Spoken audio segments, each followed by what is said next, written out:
Okay, let me begin like this. What will you do when you have to make a choice between two options? Selecting the better one of the two would be obvious, isn't it? So when two options are given, you'll select the best. But this would be possible only in familiar situations when you know what's there and when you know about the situation. Then, of course, when two options are given, you'll choose the best. Now, what if you don't know your choices? How will you decide then? Okay, let me make it even more clear. What if you were traveling and given the option between two places to explore? Explore means to find. Both are unknown to you, okay? When you choose one, you don't even know if your choice is right. You never know. So how will you choose then? So this brings me to the poem that we are going to learn today. That is, The Road Not Taken. Written by Robert Frost. He is the author, the narrator, and he talks about the indecision and the uncertainty about making the choices he makes in life. So he doesn't know whether he's made a right choice. And the road not taken. Here, see the name of the poem is so beautifully given, that the road not taken. What does the road symbolize? The road symbolizes our life. Okay? So the poet says that the path that we don't choose in our life is the road not taken. If we haven't chosen that road, means the choice, then it is not taken. Okay? So he describes the feelings about his past. And the very important message that the poet wants to give is that the choice that we make, isn't it, has an impact on our future. So if we make a wrong choice, we regret it, but we cannot go back on it. Okay, so we must be always wise while making choices. So this is what the poem actually talks about. So let's see what it is. Two roads diverged in a yellow wood, and sorry, I could not travel both. And be one traveller, long I stood, and looked one as far as I could, to where it bent in the undergrowth. So this is the first stanza of the poem. You know what? There are two roads that is getting diverged. Now what the poet is doing is, he's walking down a road, okay? And he stops at a point. And there is a diversion. Diversion means there are two roads getting separated in a yellow wood. Yellow wood means he is talking about woods. You know what woods are? Woods is a forest. So he's talking about a forest. So he's walking in the forest, and there he sees roads getting diverged or separated. And he calls it a yellow wood. You know why he calls it a yellow wood? That means the leaves have fallen and it is yellow in color. That means can we say that it is autumn season? Yes. So falling of the leaves. And one more thing it represents the people who are older than him. Older means elder to him. அவரை விட பெரியவங்கள வயசானவங்கள வந்து குறிக்குது. So that is the older people he talks about. So he says in a yellow wood he was walking, and there two roads are getting diverged. And I'm sorry I could not travel both. Yeah, because as he was only one person traveling. See, the next line says, and being one traveler, because he was only one person traveling, he could not travel on both, and it is not possible to travel on both the roads. So what he does is, he just stood for a long time. He looked down on both on both the roads as far as he could see, because it's a big forest with tall trees, so he could not see the whole thing. He could see only till that curve maybe. So the other part of the forest was covered with trees and was hidden, so he could not see very far.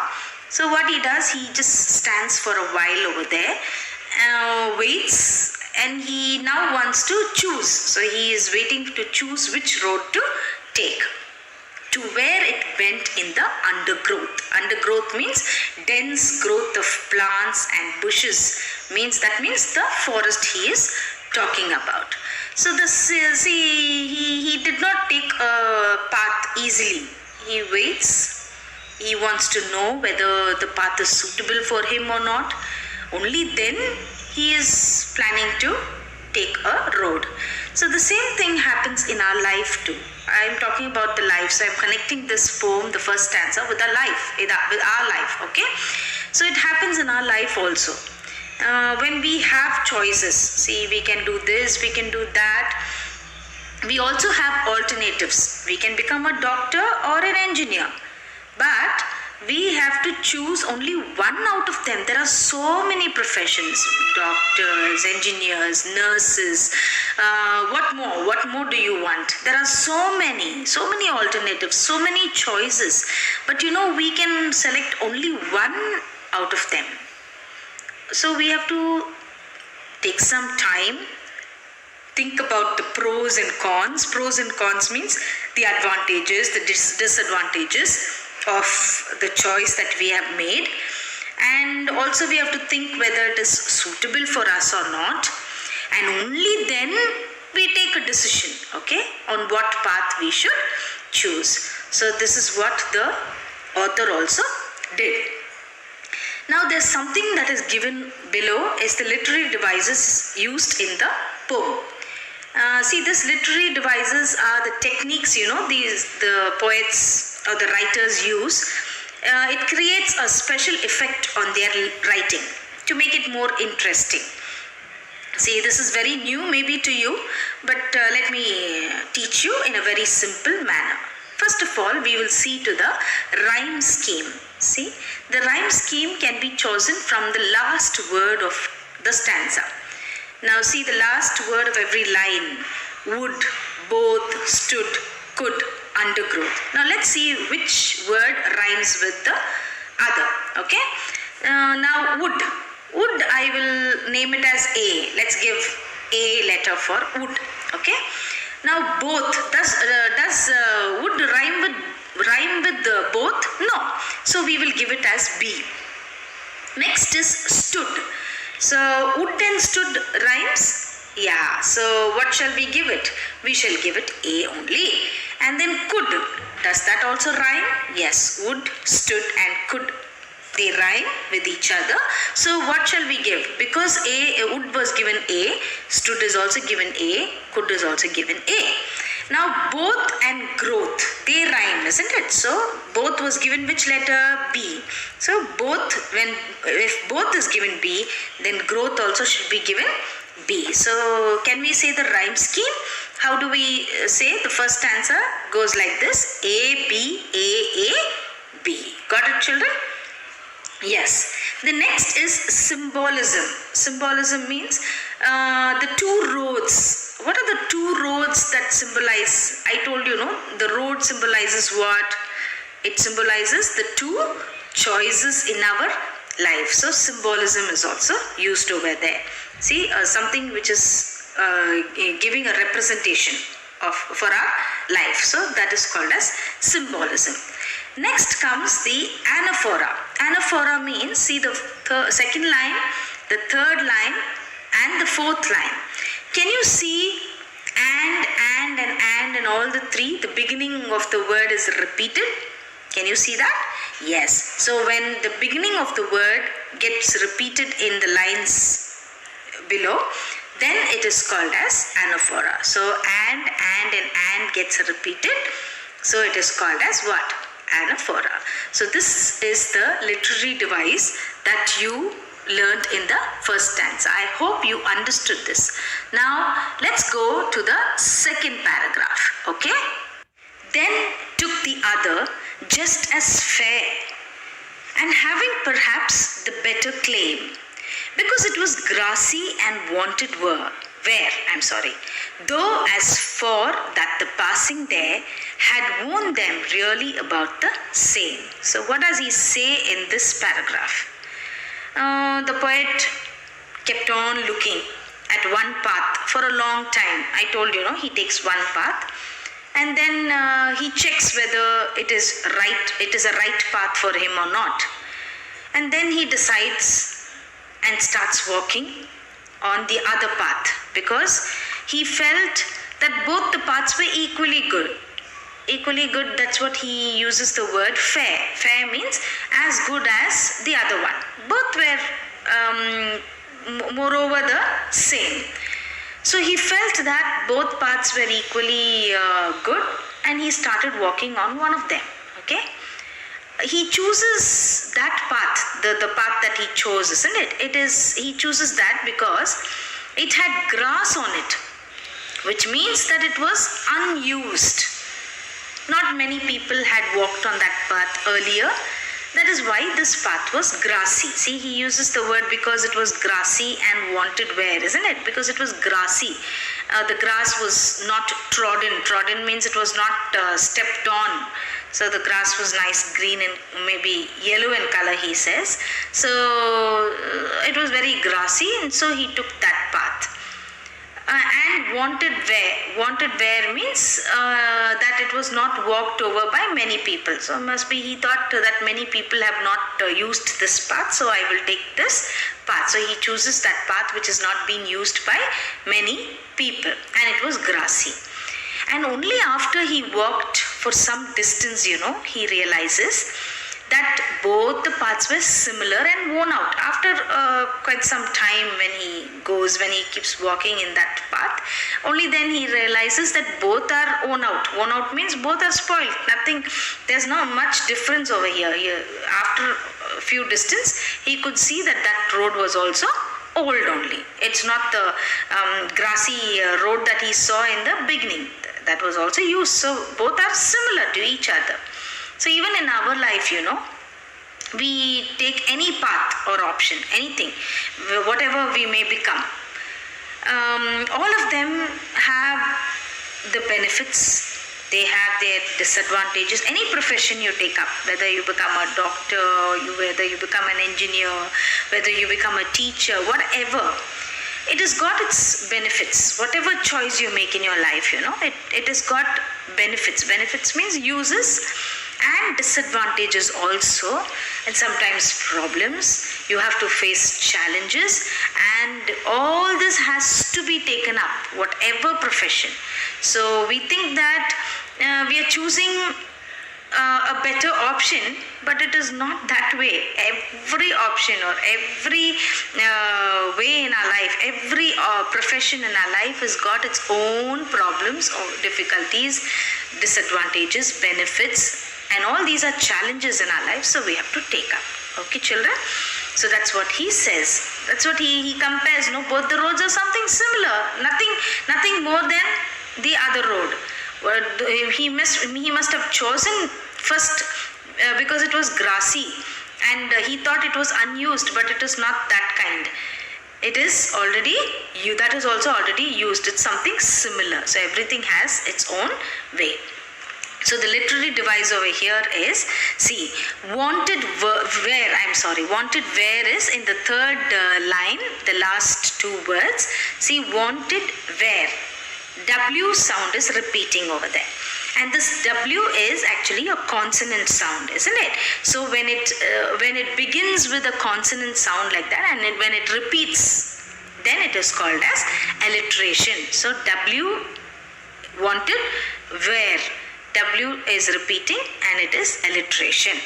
And then see in the fourth line again, though, TH, though. See, the same line has got that, and next is the, and then there. See, TH. Can you see that in the same line being repeated? So that TH sound is repeated. So it is also called as alliteration. Okay children, it's a consonant sound again and it is called as alliteration. Did you all understand? And both that morning equally lay in leaves, no step had trodden black. Oh, I kept the first for another day, yet knowing how way leads on to way, I doubted if I should ever come back. So the poet says that both the paths were similar that morning, and both had leaves on them, right?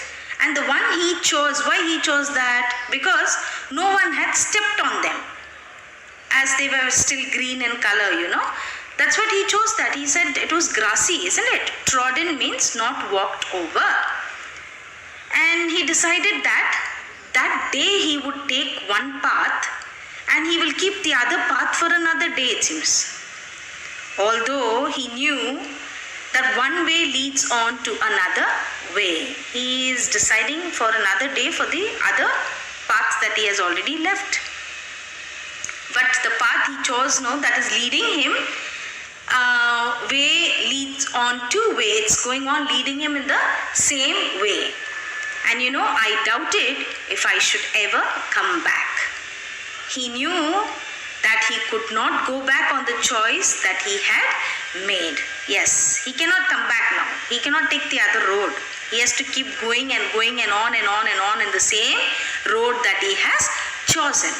So the same way, similarly children, even in our life, once we choose an option, we must keep on moving ahead with that option. Ahead means going on in that. And we will never get a chance to come back and take another option that we had already left. Okay, so whatever option you choose the best one, the right one, see if it suits you, so that you can go on and on, keep moving on and on in that particular option or the choice that you have made in your life. Okay, now let's see to the literary device. See, the third line is got first for. See the F sound, first for. F sound is repeating. Can you see that? Now what's that now? That is also alliteration. So the F sound is getting repeated. Okay children, so I think you have understood this paragraph. Now let's go on to the next. I shall be telling this with a sigh. Somewhere ages and ages hence, two roads diverged in a wood, and I took the one less travelled by, and that has made all the difference. So he's talking about the future now. In his future, he takes a deep breath. That is, he sighs means he takes a deep breath. So somewhere ages and ages hence. Ages and ages means here it is talking about the future. Hence is talking about the future. So in the future, the poet will say, it seems, once upon a time that I came to a point in my life and there were two options, and I took the road that was less traveled by people, and that is what I am now. So that has made all the difference in my life. See, this is my future.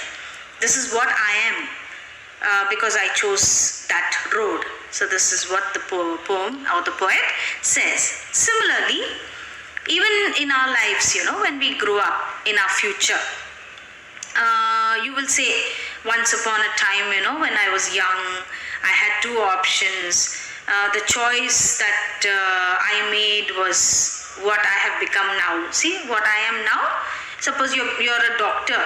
You'll say, I made a choice to be a doctor, so I've become a doctor. So this is a very strong message for all the students. You should always be wise and be very careful while making choices out of the option. There are so many options given in your life, but you have to make a right decision, a correct choice. So this is what is the message that the poet wants to convey. And whatever option that you choose in your life, that is your future. And your future depends on the choice that you make today. So be very careful and be very firm in making your choice. Okay, children? I think you must have understood the poem very well. And again, there's a literary device here in this stanza also given. See, there's repetition of the word ages. Ages is repeated. So it's a repetition. You call it a repetition. It's not an anaphora. Anaphora is the beginning of the sentence, I told you. But this is repeating in the same line. Ages and ages. So it's just a repetition. And then see, there's a repetition of the same line that is in stanza 1 you saw, right? Stanza 1 also says the two roads diverged in a wood. And again, the last stanza, same repetition is given, that is two roads diverged in a wood. So this is also repeated, so it comes under repetition. Okay, children, I think you have understood this poem very well, The Road Not Taken by Robert Frost. And you enjoyed it, right? Okay, come on, make a right choice in your life. Thank you very